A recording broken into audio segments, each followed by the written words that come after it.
예, 여러분 안녕하세요. 만재광입니다. 이재명 후보 선거법 관련 여러분들 다들 잘 아시겠지만 그럼에도 이제 법률 용어라든지 뭐 재판 과정이라든지 이런 것들이 좀 낯선 분들도 계시고 그리고 관련해서 우려가 크신 분들 저한테 좀 개인적으로 연락이 많이 오세요. 우리 당원분들도 그렇고 일반 시민분들도 그렇고 그래서 제가 오늘은 관련해서 영상을 좀 남겨봅니다. 일단 이재명 후보 재판은 5월 15일로 잡혔죠.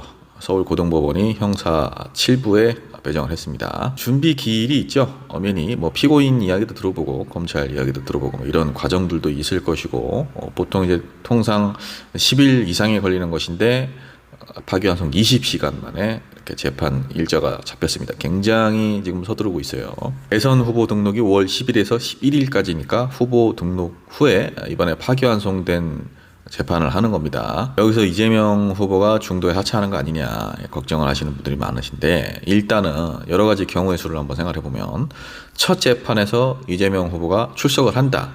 그러면 사실 선고가 가능하긴 합니다. 그냥 심리 한 번만 하고 선고를 할 수 있긴 하죠. 만약에 불출석을 하면 형사소송법 365조 피고인이 출석하지 않으면 기일을 다시 정하여야 한다라는 조항 때문에 기일을 다시 정해야 되겠죠.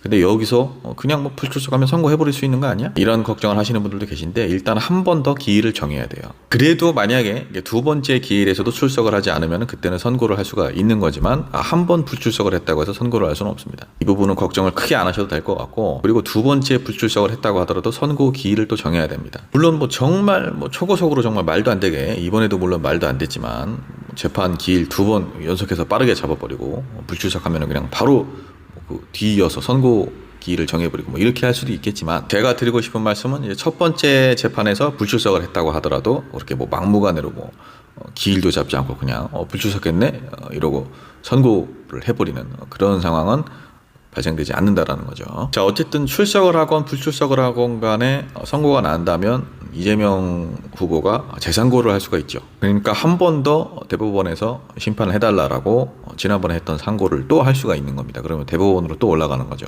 그런 과정 중에 우리가 하나 알아야 될 건 판결이 확정되기 전까지는 출마가 가능한 거예요. 그러니까 선고가 난다고 하더라도 상고장 7일 이내에 제출해야 되고 그리고 소송 기록 관련해서 송부를 해야 되는데 이 부분을 뭐 법원에서 빠르게 직권을 한다고 쳐도 이게 이제 14일 이내인데 접수 통지서 뭐 바로 발송하고 뭐 막무가내로 법원에서 그렇게 한다고 하더라도 이후에 이제 상고 이유를 20일 이내에 제출하기로 되어 있습니다. 이렇게 되면 소송 기록 송부하는 거 14일 그거를 법원에서 그냥 막무가내로 써버린다고 하더라도 상고 이유서 제출하는 거 20일 앞에 말씀드렸던 상고장 제출하는 거 7일 하면 27일의 시간이 있는 겁니다. 그러면 사실 뭐 피선거권 박탈에 이르는 선고가 난다고 하더라도 6월 3일 대선 전에는 그것이 확정 판결이 될 수는 없죠. 물론 이제 여기서 가장 최악인 경우일 수도 있어요. 5월 15일 날 열릴 재판에서 일부러 무죄를 고등법원에서 선고를 하고 그러고 나서 이제 검사가 상고를 하는 그런 형태로 가서 대법원에서 파기재판을 해버리는 이렇게 이제 자기네들끼리 짜고 쳐서 피선거권 박탈에 이르는 형을 선고하게끔 만드는 결국엔 이거를 지금 다들 걱정을 하시는 거잖아요. 근데 저는 이것도 쉽지가 않다고 봅니다. 왜 그러냐면요. 일단 대법원에서 파기환송이 되면은 그 유죄 취지의 이제 파기환송을 한 거기 때문에 거기에 기속이 되는 거예요. 그러니까 뭐 특별한 어떤 이재명 후보 쪽에서 뭔가 새로운 증거들 그리고 새로운 증언들 증인들 어떤 새로운 사정 정말 뭐 파기환송된 그 취지의 어떤 그 기속력이라고 그러죠. 그 묶이는 것을 그것을 뒤엎을 만한 무언가가 나오지 않았는데 이렇게 지금 고등법원에서 대법원에서 파기환송 유죄 취지로 파기환송한 것을 무죄를 속된 말로 무죄를 때려버린다. 이거는 쉽지가 않은 일입니다. 사실 쉽지가 않은 게 아니라 이거는 불가능한 거예요. 그리고 그런 식으로 해서 대법원으로 넘어갔는데 이제 다시 또 넘어가는 거죠. 근데 고등법원에서 무죄 선고를 한 것을 대법원이 또 파기 재판을 해서 양형까지 정해가지고 피선거권 박탈을 시켜버린다. 이것도 사실 법률적인 어떤 메커니즘으로 보면은 불가능한 겁니다. 제가 지난 영상에서 말씀드렸듯이 대법원은 법률심이란 말이에요. 사실심이 아니에요. 그러니까 양형을 정하는 게 아니에요. 대법원에서 뭔가 양형을 따지는 거는 사실 양형이라는 거는 1심, 2심에서 따지는 거란 말이에요. 다시 1심에서 따지는 거예요. 정해진 형량이 있을 거 아닙니까? 법정형 내에서. 거기서 정하는 게 양형인 건데 법률심인 대법원에서 선고형을 정한다? 그러니까 양형에 관여를 한다? 이게 굉장히 비상식적인 일입니다. 그러니까 이제 이재명 후보에게 유죄를 주고 싶긴 한데 자기네들도 명분이 없으니까, 물론 뭐 지금도 너무 노골적이긴 하지만 그래도 너무나 사법 질서나 어떤 체계를 무너뜨리고 무시하는 게 되어버리는 거니까 이제 파기환송을 한 건데, 저쪽도 이걸 고등에서 무죄를 준 것을 파기자판을 해서 다시 또 대법원으로 올라가게끔 만들고 거기서 양형을 정해서 피선거권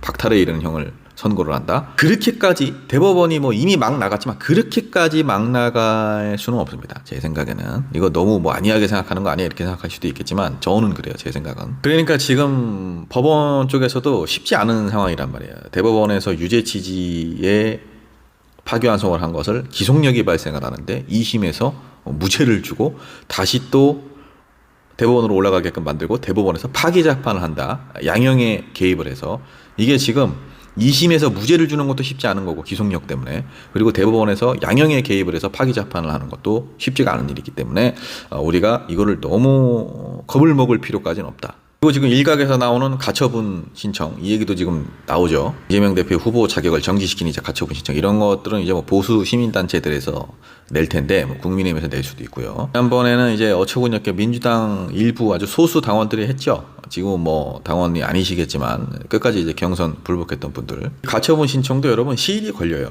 이게 뭐 정말 뚝딱 그냥 바로 하루아침에 인용을 하는 게 아니기 때문에 6월 3일 전에 이 모든 것들이 진행되는 거는 사실상 현실적으로 불가능하다라고 봅니다, 저는. 왜냐하면 이것도 가처분 신청을 해도 심리를 한단 말이에요. 서면이든 구두든. 근데 이런 중차대한 일을 당사자들의 어떤 심리, 구두 심리 과정도 없이 그냥 서면으로만 해서 판단을 한다? 그런 식으로 대선 유력 후보를 떨어뜨린다? 이거는 난리가 날 일이기 때문에 법원에서도 가처분 신청 그렇게 쉽게 인용 못합니다. 그러면 결과적으로 봐서는 대선 이후로 이 재판이 넘어갈 것이다. 저는 그렇게 관측을 하고 있고, 넘어가게 된다면 어떻게 될 것이냐. 당연히 저는 중단될 거라고 봅니다. 왜 그러냐면 법원에서 그냥 중단시키면 되는 거예요. 현재 일단 권한쟁의 신청할 것이고, 또 이제 우리 쪽에서도 가처분 신청을 할 수가 있죠. 재판 멈춰라, 중단해라라는 이제 가처분이죠. 가처분이라는 거 이제 여러분들 뭐 이해하기 쉽게 설명드리면 그냥 임시로 해달라는 거예요.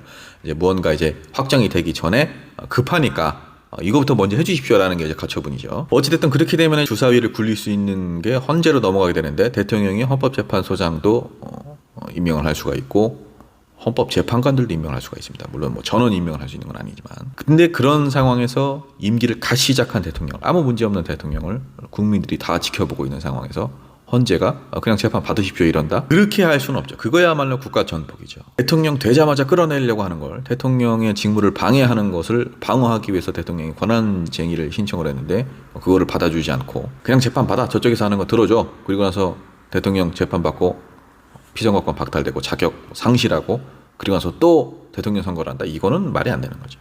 이런 영화에서나 나올 법한, 영화에서도 안 나오는 이런 시나리오를 꿈꾸고 있는 거라면은 내란 세력이 확실하죠. 이런 일들은 아무리 지금 대법원이 저런 식으로 나와도 발생할 수가 없다. 저는 이런 생각이고, 여러분들께 조금 쉽게 설명을 드렸는데 어떠셨습니까? 제가 사실 지금까지는 다 맞췄어요. 그런데 이번에 파기환송은 못 맞췄습니다. 그 부분은 우리 마제강 TV를 시청해주고 계신 구독자분들, 주로 이제 우리 당원분들 그리고 민주시민 여러분들인데, 제가 뭐 직업으로 평론을 하는 그런 사람은 아니지만 제가 어쨌든 맞추지 못한 점에 대해서는 고개 숙여서 사죄 말씀드립니다. 죄송합니다.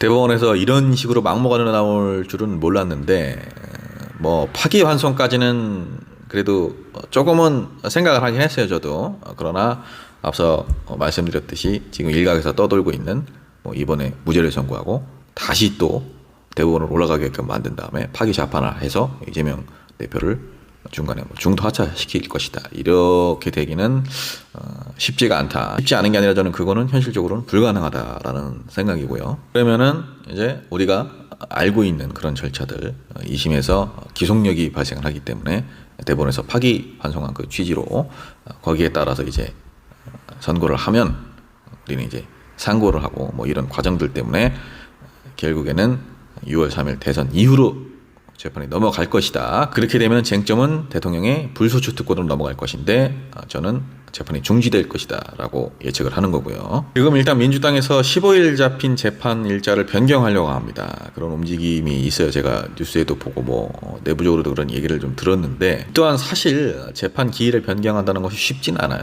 굉장히 특별한 사정이 있어야 돼요. 뭐 다들 아시다시피. 그러나 선거 기간 중이고 대권의 또 유력 후보고 선거 운동을 하는데 굉장히 차질이 생길 수 있기 때문에, 그리고 우리 시민사회에서도 계속해서 뭐 성명문을 내주고 계시고, 일반 시민분들도 당원뿐만 아니라 계속해서 뭐 연대해 주시고 뭐 서명해 주시고 이러니까 저도 좀 기대를 가져보고 있습니다.